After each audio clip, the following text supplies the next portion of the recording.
Hey everybody, I'm CM Waters. You notice I'm a little casual right now. I just got done in theaters, and yeah, if you notice, this is where I got the inspiration for my shirt on the show. That's nothing. Here to talk to you about the Lorax, and this time I'm talking about the new one, not the one that you saw on watercolors. I just got done seeing it in theaters, took notes because my memory's not the best.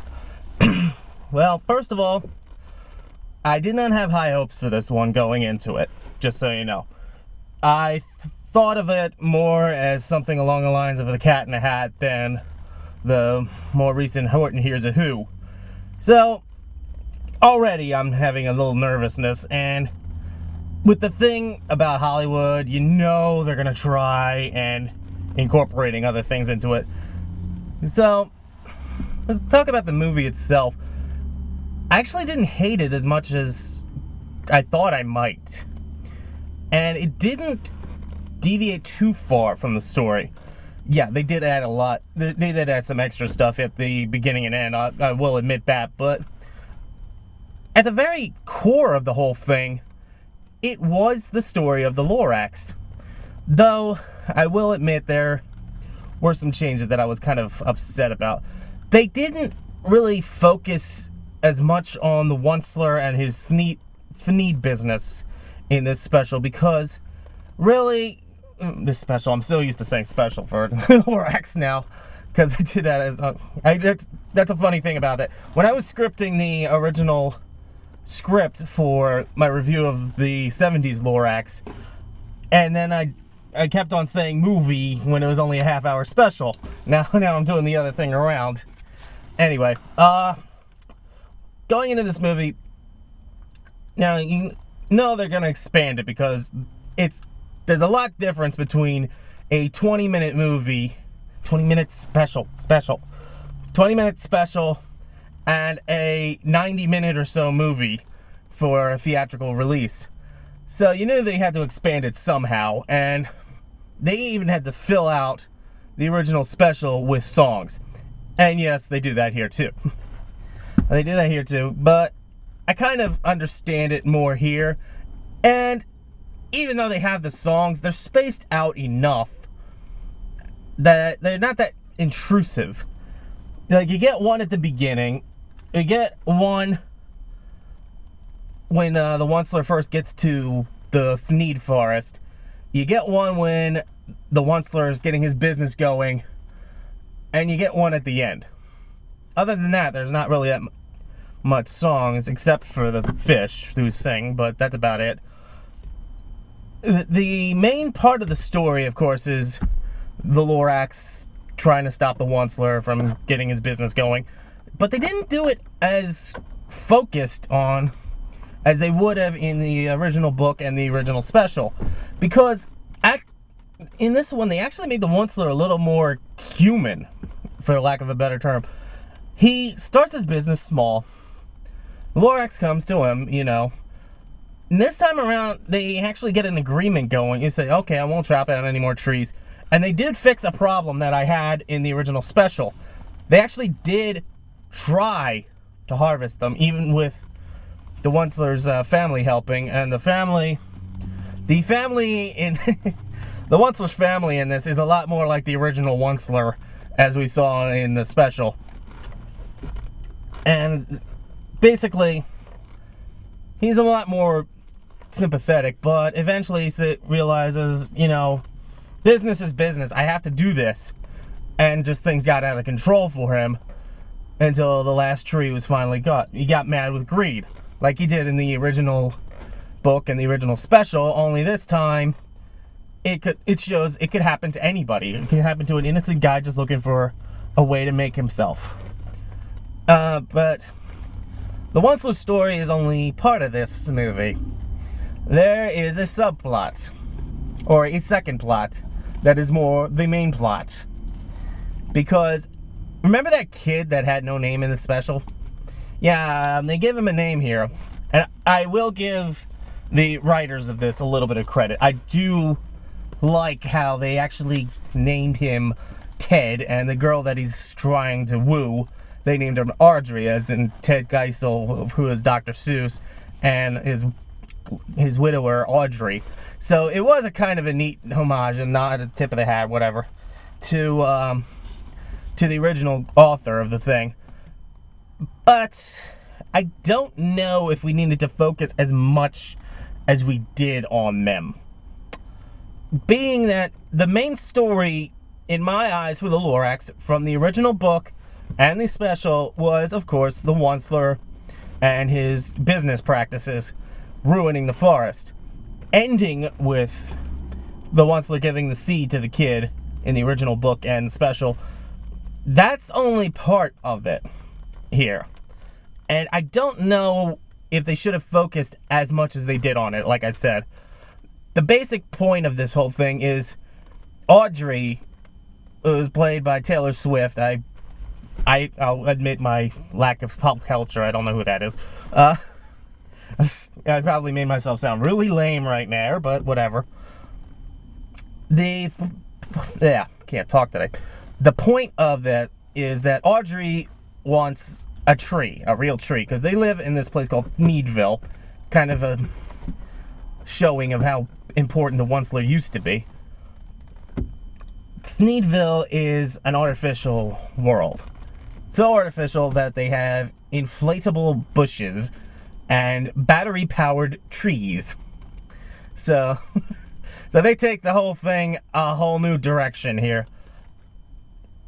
And then the Lorax, where was I? Audrey wants the tree. So Ted asks his mom about it. Mom tries to deny it.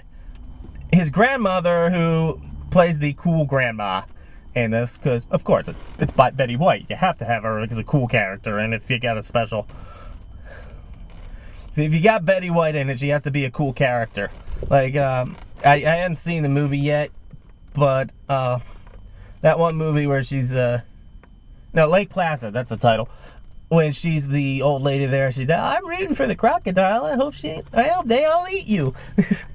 Or something like that. But even as a villain, she was cool right there. So she's the cool grandma. She tells him about the Onceler, and he has to actually sneak out of town because not only is, Thneedville is so isolated, they built a whole wall around it, and they have to sell air, which makes no sense.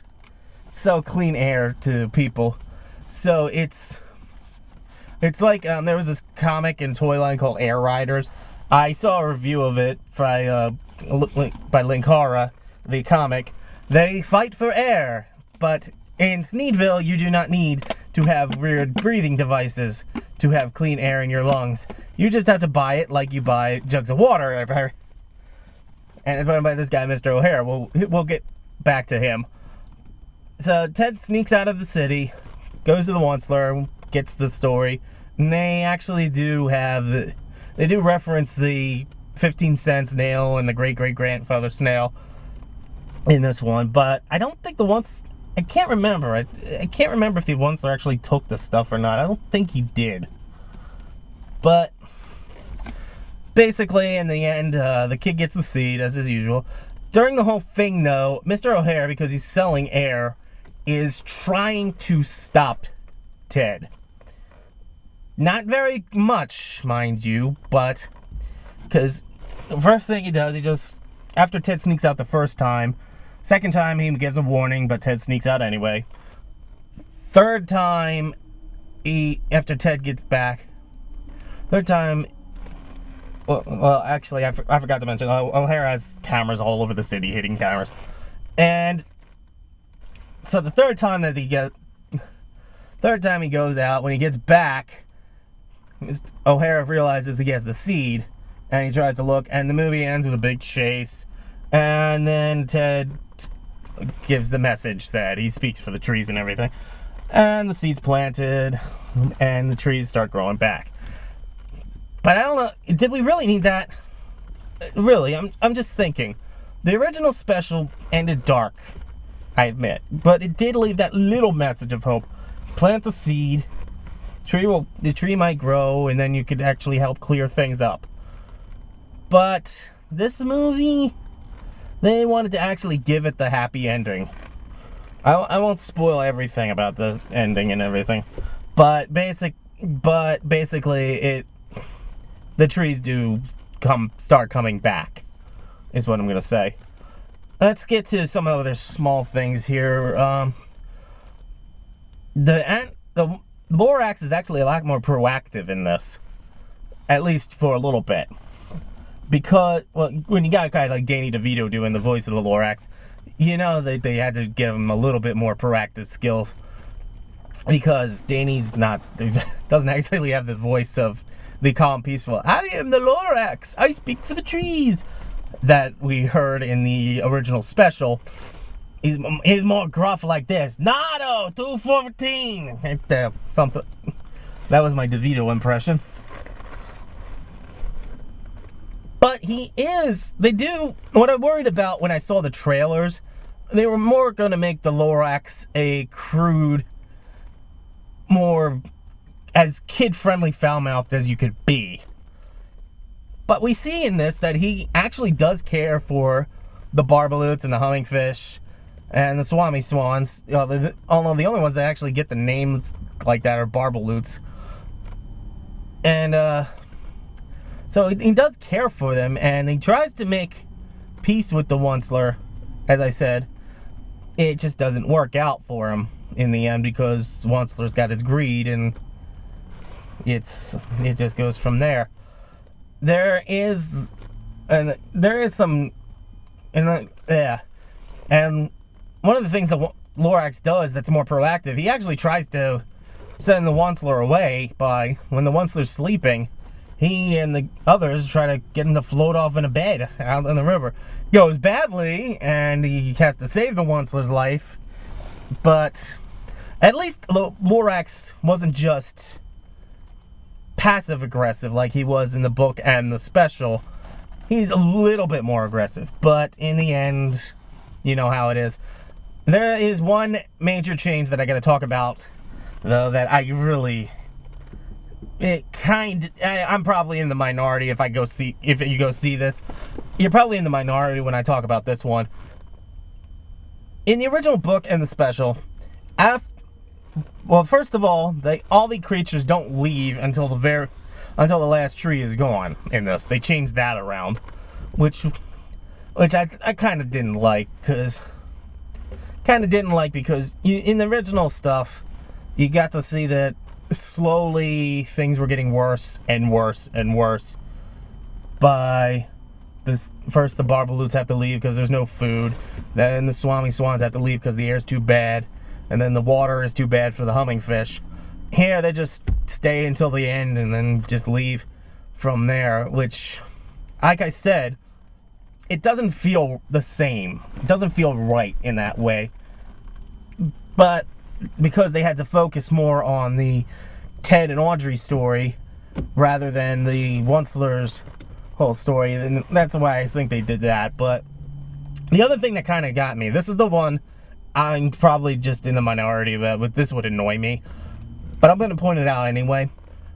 When the trees are finally all cut down, in the original special and the book, then the Lorax just looks back at the Onceler, and remember, the Lorax said nothing, just gave him a glance, and then he lifted himself up by the seat of his pants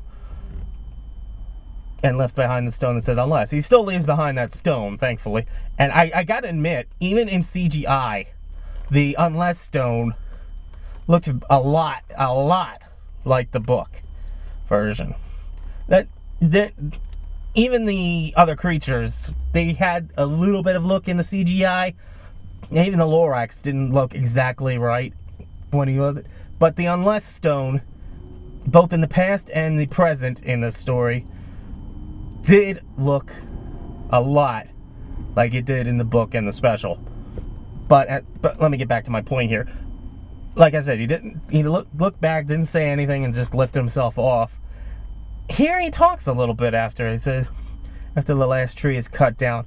And the reason I think that's kind of a bad thing that they did with that, really is because, if you think about it, the Lorax speaks for the trees, he says, because they had no voices of their own. If he speaks for the trees, and then there's no more trees left, Why does he need to talk? That's just... I might be I'm probably overanalyzing this because it's a Dr. Seuss story after all. But, yeah, that's why I kind of didn't like that part.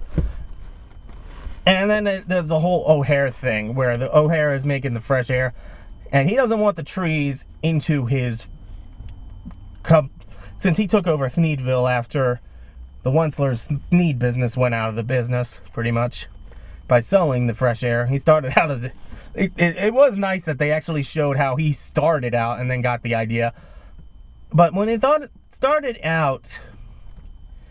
Really wish I could get... I really wish I could stop stumbling over my words. There we go. That's what I was trying to say. When you get O'Hare, he's selling air, so he's trying everything he can think of to stop the tree, and he doesn't even learn anything. Unlike the Onceler, O'Hare is a true villain in this, which is understandable why they did it, because you want to sympathize with the Onceler because he realized his mistake even in the original book when he was it was close to pure evil in the original book up until the end.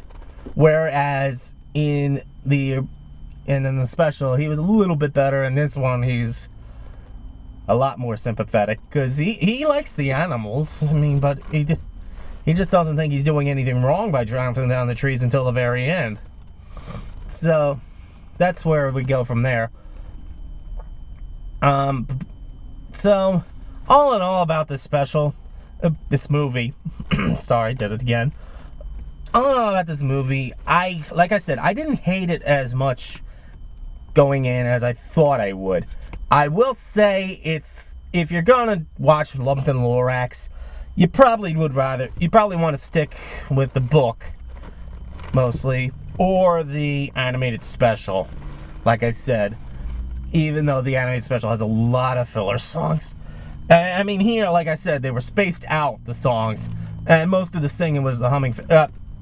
Two things I gotta mention, though. One thing, since this is a kid's movie, you can expect two things usually. One is a pop culture reference.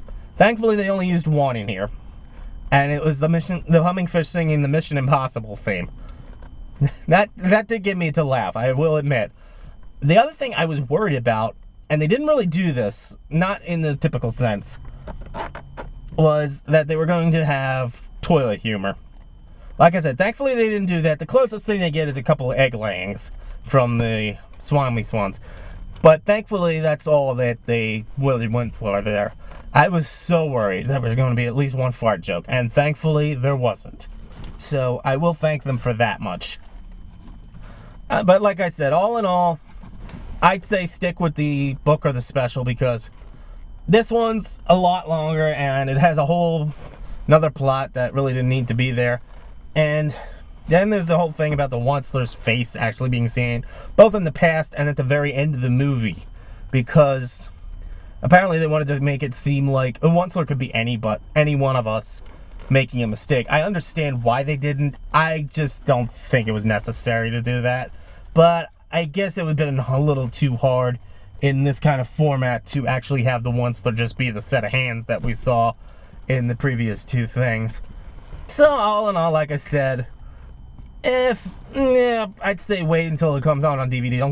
Don't go see it in theaters if you want to see it. Wait for it to DVD or somewhere on television. But other than that, there's nothing special. Before I go though, let's talk about some of the trailers I saw for this. Well, there's two by Fathom Entertainments, because I go to Regal and United Artists. They're the closest to where I live, and I have to mix up which ones I go to because they switch movies every now and then. Oh, well, before I get on to the trailers, when you go to see a movie at Regal or United Artists, they have this, I don't know if they have it in other theaters, they have this first look thing where they give commercials from local places that buy ad space or some bigger companies here and there, and they give you small looks at TV shows or something like that. They did that whole DC Nation thing that Cartoon Network's doing. So there was that. One thing I got a question though. I know I'm probably late on the uptake on this one. later on learning about this. Why did they have a car commercial for the Lorax here? Yeah, they have Mazda. I think it was Mazda. Yeah, I forgot to write it down. I think it was Mazda. It might have been Nissan. I don't remember which. Either way. No, it was Mazda. It was Mazda now I think about it. But, yeah, they're trying to promote a car that's environmentally friendly enough. But, really, the Lorax was so environmentally heavy. Yeah, even if the car ran on fresh water, I don't think in the story he would have fallen for that. So it just felt off. Thankfully, they didn't have him driving the damn thing. I would have had to probably leave the theater right then if that would happen. Anyway, trailers. Fathom events. There was one, Celebrate George Gershwin. I'll have to look that up because I don't know who George Gershwin is, but there's apparently a concert that they show on the theater screen. The other one, this is kind of interesting to me because it's the 70th anniversary of this movie. Sorry. I'm trying to get my mind back into it. 70th anniversary of this movie. They're going to release for one day only Casablanca. So, if you like that movie, I'm not sure how many people you're actually going to go see it in a theater. I might do it because I've never seen Casablanca. I mean, I could easily rent it from Netflix and get it like that, but you never know. I might just stop in if my theaters have it. I figure they'll have it because it's on. They got the trailer for it, and they had a poster in it too. So I might actually go see this. I don't know. What are the trailers? There was The Pirates Band of Misfits by the guys who did Wallace and Gromit. It kind of looks interesting for a kid's movie. I did hear a little story about this, though. This is kind of funny. Apparently, in the original version of this and in the original trailer, there was a leprosy joke. And some people who do leprosy support or something like that, they actually had that removed from the movie. I just have to say, if you're going to get that politically correct, you're getting kind of pathetic here. Come on. Really, you don't need to be so worried, people. It's a joke. If you can't make fun of yourself, then you got a problem. Let's see, what else? Mirror, Mirror. That weird Snow White movie. I thought it was in theaters already, but apparently it's not because there's another trailer for it over before. Live action take on it. I don't know. Frankenweenie. Tim Burton, once again at the pseudo-claymation thing. And I actually thought that they actually made that as a live-action movie. So this is if I'm wrong about this, somebody can correct me, but I thought they made this as a live-action movie, so turning it into animation is kind of a reverse step from what you usually see. Usually you see animation turned into live-action, or such. But, I don't know. It was coming around Halloween time, so it kind of fits there. Speaking of weird Halloweenish movies, they didn't give a date for this one. Paranorman. I don't know what to think from the original trailer. There was a lot of dark and weird and strange stuff. But given that it's made by the people who made the movie Coraline, and I've heard that's kind of dark and weird and strange in its own right, I can get why that looks like that. Let's see. And then you got the Despicable Me 2. It's online. It's just you don't know anything about the movie itself. It's just the minions singing. I'll probably do a review of Despicable Me when I see Despicable Me. Yeah, I'll probably do a review for Despicable Me around when Despicable Me 2 comes out, and do the same thing I'm doing here with the Lorax. And then you got the other two sequels, Madagascar 3 and Ice Age 4. Madagascar 3, pretty much they moved to Europe this time.